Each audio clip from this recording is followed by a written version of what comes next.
Once upon a time, in a land called New York, I was minding my damn business and continued to be in the middle of people's bullshit. So, I was in Harlem the other day. I was at this restaurant called Harlem Shake, and that was horrible. And I'm sitting there. I'm on the outside patio, eating my burger, drinking my drink, typing, trying to look important and stuff, right? So all of a sudden, as I'm typing, I hear, "Whatever, bitch, I'll pull your fucking braids out." I was so appalled. I was concerned. So I look up quickly, and there's one girl going this way. Legit, though, I thought she was a dude. She was not a guy, but it was a girl going this way and a girl going the other way. I don't know what happened. Like, one moment I was looking at the corner, nobody was there. The next moment, people about to pull out individuals, and I don't know what the cause was. Luckily, there was no like fighting that occurred, although I guess it would have been entertaining because I had like a front row seat to it, but like it just really seemed like they was really gonna get to thumping. And yeah, that was very interesting.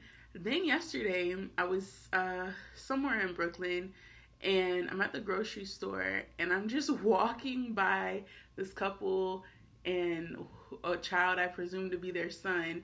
He's like a little bit older, and all of a sudden I hear, "Did you ever fucking talk to my son like that?" And I'm just like, what? Like, I was right, it was right here. And like I turned, and she's like, "My son? My son? You talk to my son like that?"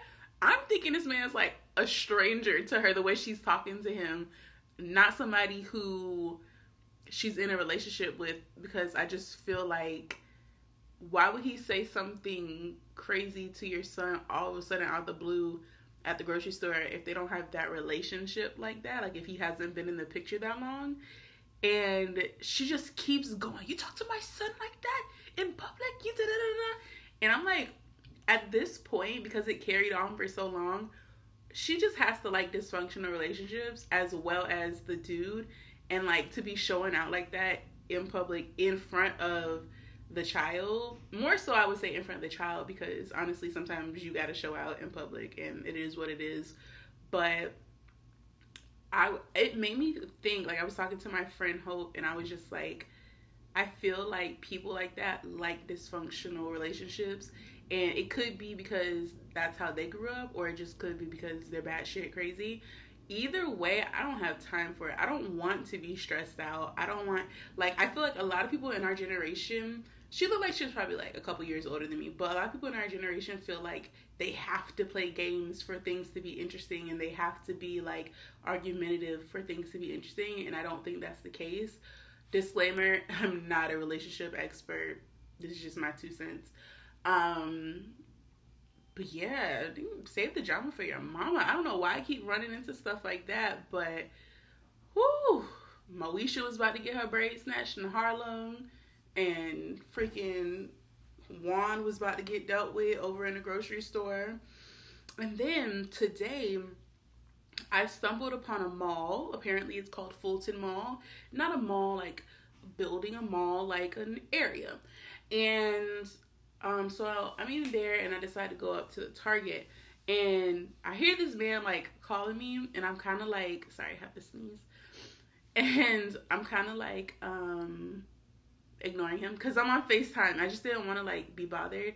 He's like, "Excuse me," and I'm like, damn, he's still coming in. Like, I'm walking on FaceTime, he's still coming. I'm like, fuck. And then finally he's just right here, and I was like, oh, being extra.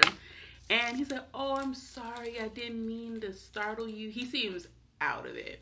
And he's young, like he looks like he's like my age. And he's like, "I'm sorry, I just need something to eat." And like, he's like, "I'm homeless," and blah, blah, blah. So, excuse me. Whew, glad I didn't sneeze like that dog. Anyways, yeah. Yeah. So he's like, I need some money for food, blah, blah, blah. So I'm like, all right, let me look in my pocket, because I knew I had like a dollar or two, like in change and like a single dollar, but my wallet or my jacket was in my book bag and the money was in the pocket. So I'm like digging through, but I'm watching like his body language and he seemed real like janky, and like I'm looking at him and I'm pretty sure this man had to be on heroin, because like his teeth was like, I don't know, heroin looking. I don't know. I'm not an expert, but I'm pretty sure I can tell when somebody's not just homeless, but also on drugs. His eyes are like floating around in the back of his head and shit.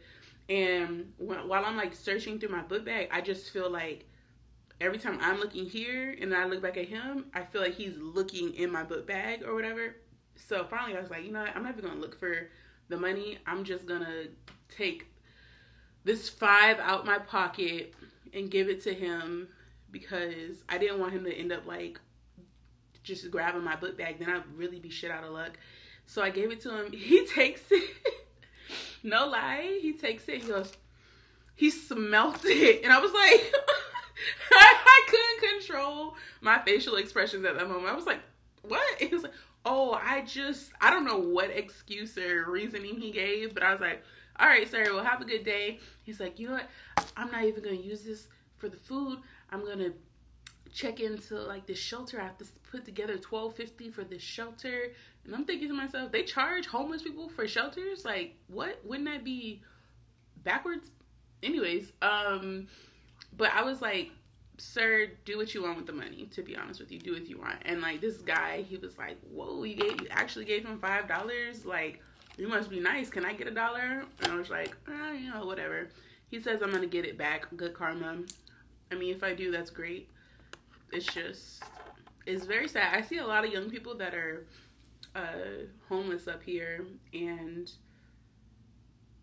it's sad. I think it has a lot to do with drugs, though, because he was definitely on somebody's over-the-counter or some kind of injectable or something.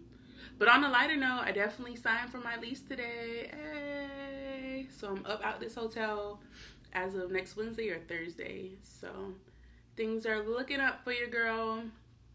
Until next time.